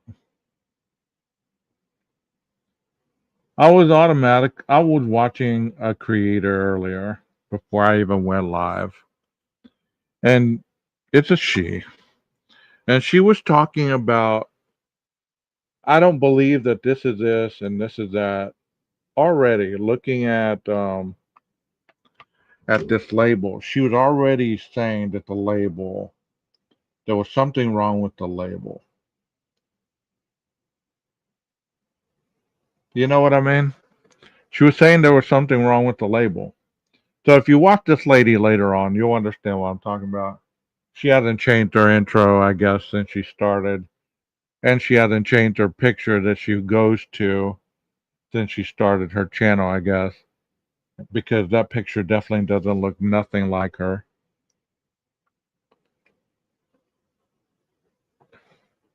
I like that. You want to do coffee? Oh, can I have a lawyer? Yeah, you're right. So right here is the packaging.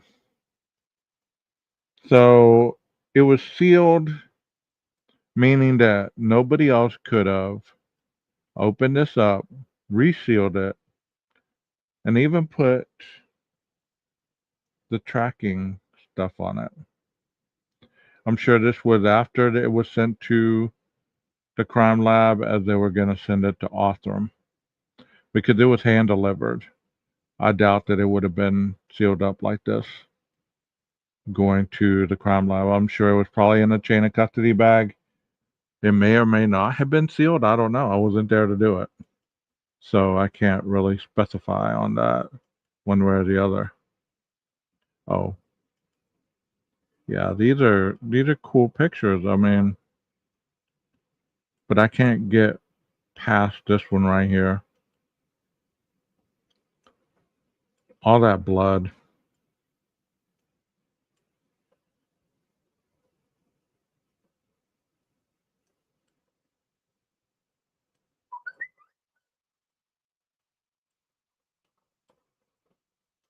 Sorry about the sound. Those are people active on Discord right now. No telling what they're talking about, but they're not over here. You know what I mean? I think the YouTuber you're talking about is just upset because her hairstylist did her wrong. No, it's not that one. It's the other one. It's the other one. I think you call her Justin Bieber. No, it's the other one. Once again, I don't have anything against these YouTubers. They can say and do as they want. But when you blatantly try to mislead people in public forums such as this, for whatever reason, tells a lot about your integrity. This one was taken on 12/5/22. So why'd they wait so long to take this picture? Were they dipping the blood into it? Letting the blood soak into the sheath so you could have a better picture because there might have not have been blood on it? Yeah, you're right, Kathy. 6 different agencies would have been involved in a cover up. That's just ridiculous to think you could have that many people. You're talking hundreds of people. And be willing to give up all the career just to frame 163214. Ah, the Kate McMinnon version of Justin Bieber. Yeah.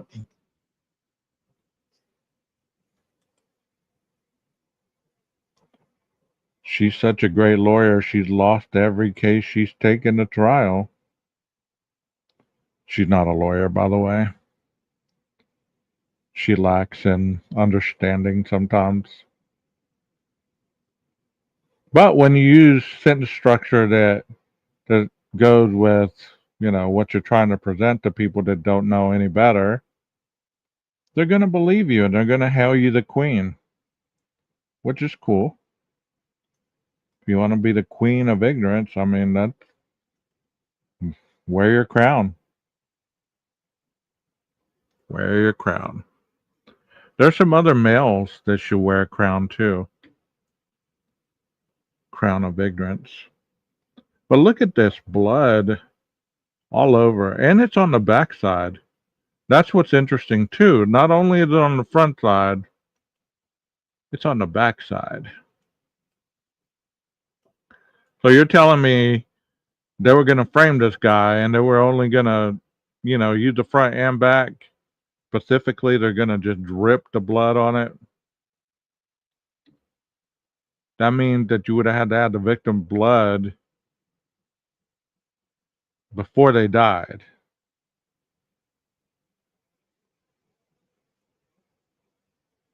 I have not seen that. I have not seen that. It's interesting that they're raising funds to disprove the obvious. Yeah, it's obvious. You're right.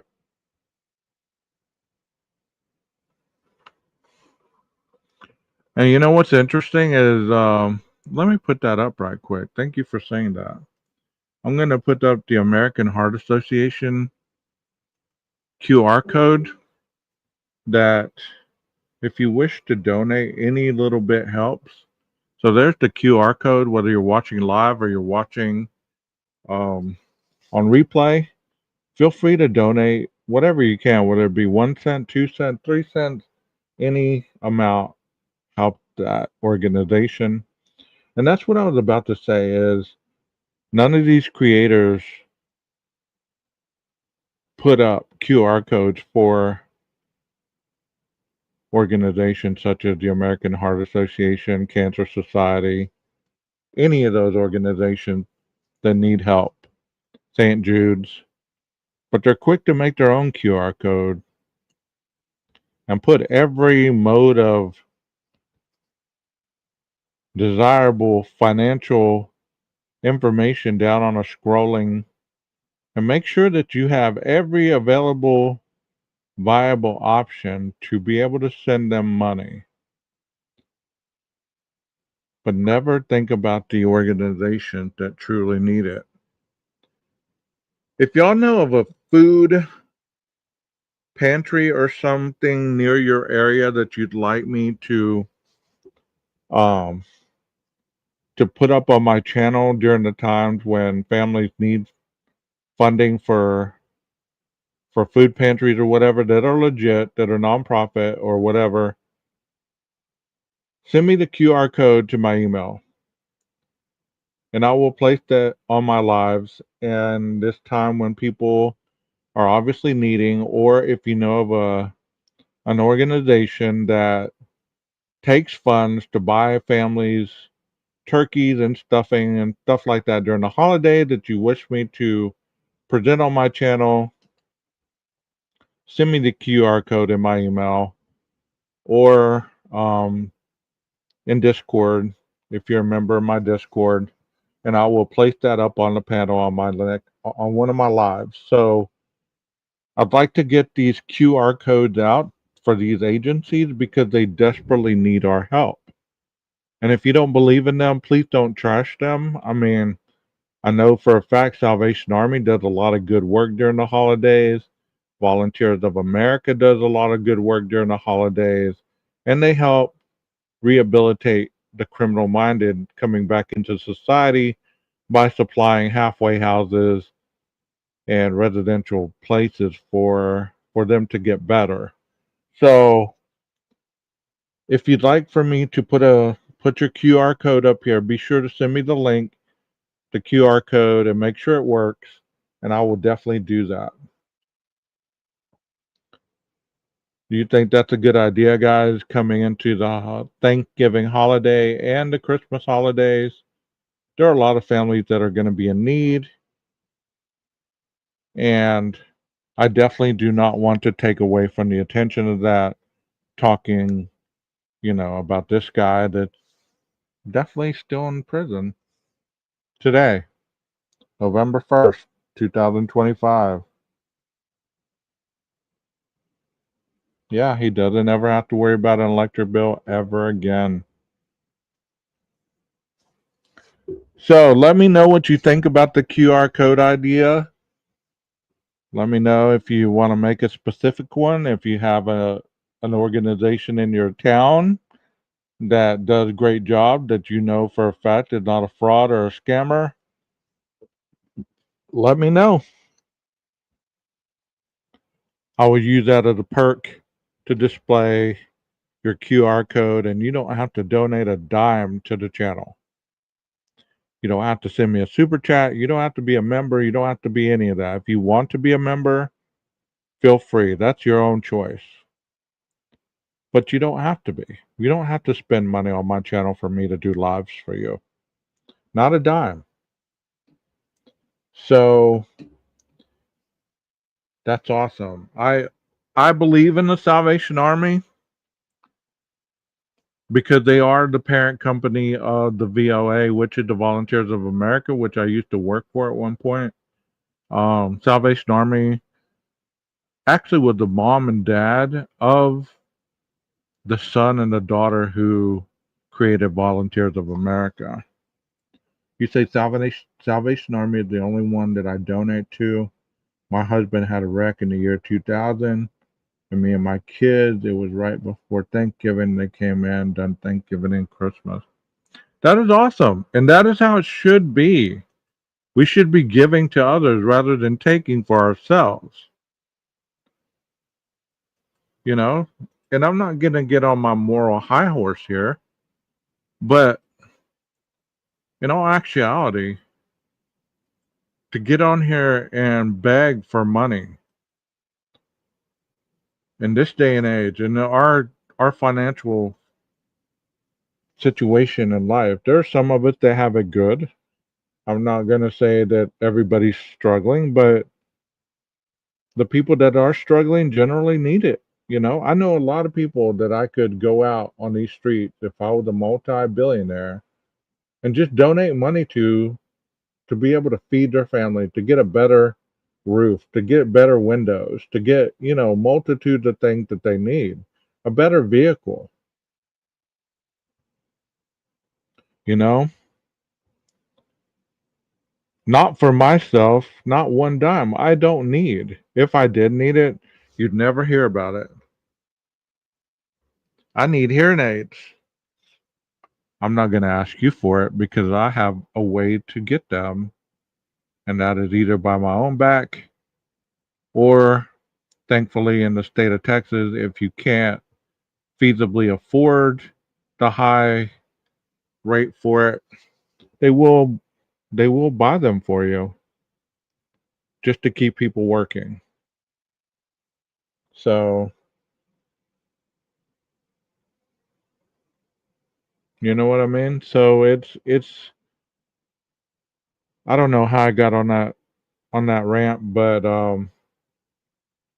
I hope you guys understand. And I'm not talking about any particular creator because there's a lot that do it.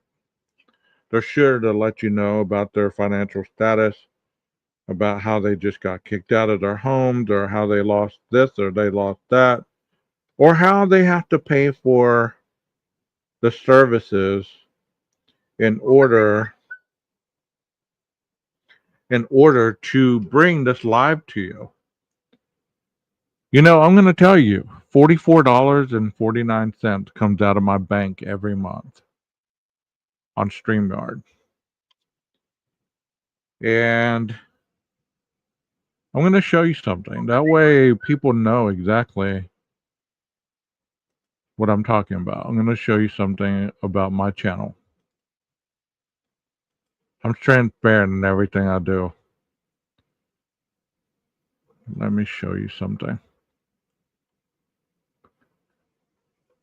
I got remonetized on the 16th. Okay. And let me see if I can find the right page. Analytics. Okay, let me show you this. I got remonetized on the 16th. And most of the money that I've made so far has been due to the shorts that I've been making. Because they get thousands and thousands of views, which it's easier for people to look at shorts. Okay. So October 13th, there was none all through October. I got remonetized on the 16th, I believe, or yeah, on the 16th. On the 18th, I started accumulating value on the 22nd, 27th, October 31st, which was yesterday. In that time, I have only revenued $47.30. So, with that revenue, if it stays at $47, I have to get to 100 before I even get a cent. So, you're already negative 100. So, I'm negative what? $53, okay? So I'm negative 53. Once I get to 53 more dollars, I'll be at zero balance because YouTube will have gotten theirs before I get mine. So, and then the month will be over because the month was over yesterday, right? So from now until the 21st, if that doesn't happen, it rolls over into another month. So all these people that are going 6 and 7 hours and 3, 4 hours, I'm going 2. I'm about to shut it down. I hate when creators beg for money. I don't mind supporting your channel, but don't hound me for money. Yeah. What I'm trying to say is this. If only one bill of mine, which is StreamYard, is $44.49, I don't even get this before I make 100. So if I make $47 after I make that 100, I get $47. Which, look at the views. 212,000 views. 177 more than usual. So that should tell you how little money my channel really makes. And I'm okay with that because I pay a lot more out than comes in. For these people to sit there and go day in and day out trying to generate their income based on a career, I don't know how they exist. I really don't. Because none of them really would be making that much money, I don't believe. Oh, let's see. Let's see what it says. It says October 31st, your channel 12 gauge investigative reached 72,262 new viewers. This is a significant increase of 1,491.3% compared to the previous 28-day period. It's great to see a large number of new viewers discovering your content. This suggests that your videos are resonating with a wider audience. Keep an eye on which videos the content of these new viewers to understand what is working best.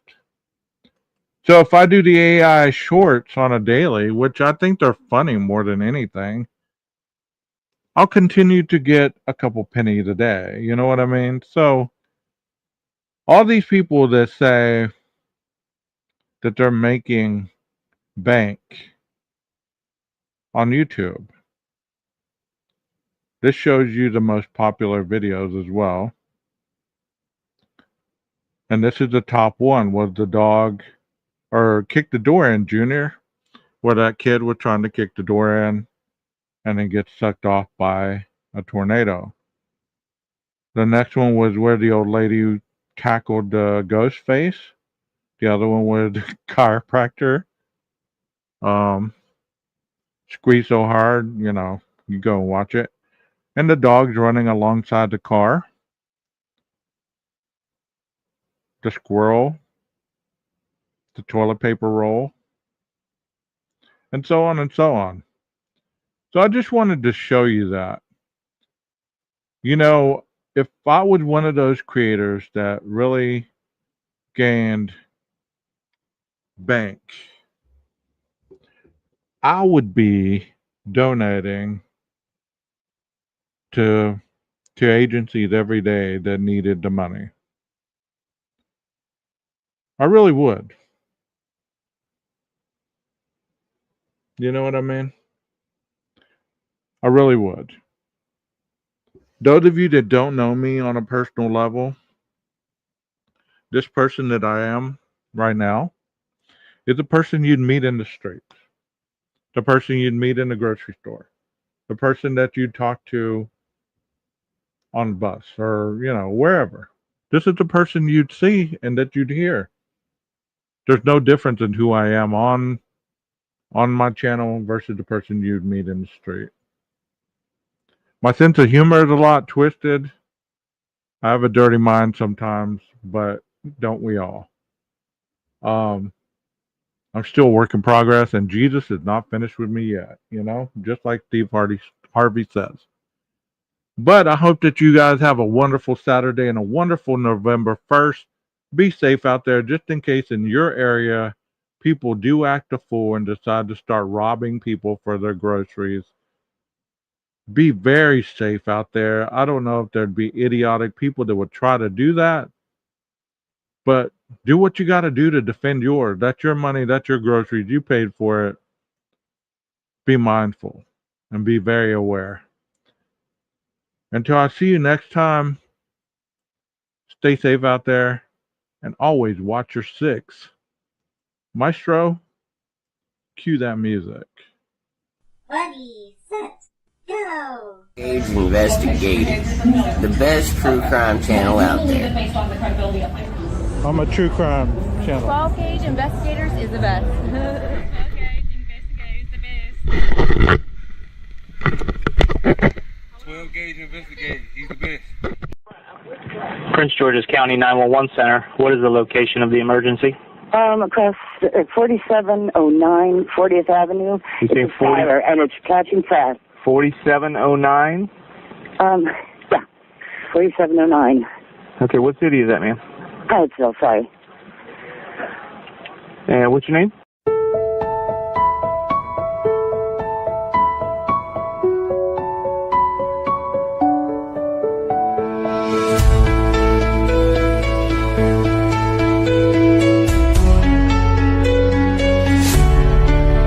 Take on the darkness, stare down deceit. Murder in the headlines, justice in the beat. From cold case whispers to killers in disguise, we rip off the mask, expose all the lies. Facts Words like bullets we load and deliver. Truth cuts deep like a blade in a river. Corruption shakes when the mic goes live. We dig where others won't survive. Games rolling through the smoke. Truth hits hard, no time for a joke. Deceit, murder, we name every name. No restraint, no shame, just flex. 12 gauge investigator is the best. When you're in Foley, come get your hair cut where 12 gets his at Nick's Barbershop. 12 gauge is the best. We love you. 12 gauge investigative is the best. My name is 12 Gauge. Welcome.